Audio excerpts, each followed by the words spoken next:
আরে ভাই 5 কেজি আলু দেন। Hello sir. দোকানদার আপনাকে কোনোভাবেই 5 কেজি আলু দিতে পারবে না। কেন দিতে পারবে না?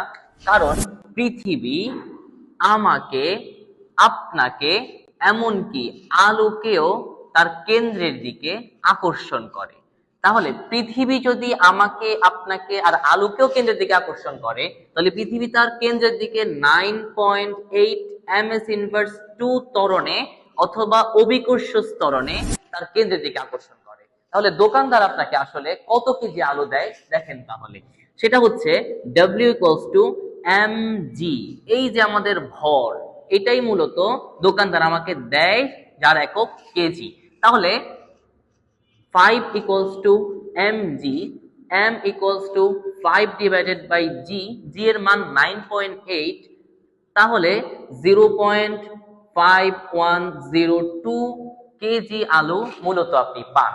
এইরকম আরো ইন্টারেস্টিং ভিডিও পেতে আমাদের পেজটি ভিজিট করুন। আমাদের অফলাইন ব্রাঞ্চটি চিনতে কিন্তু ভুল করবেন না, দক্ষিণ বনশ্রী কেন্দ্রীয় জামে মসজিদের যে বড় গেট, তার ঠিক অপোজিট সাইডে তাকালেই দেখতে পাবেন।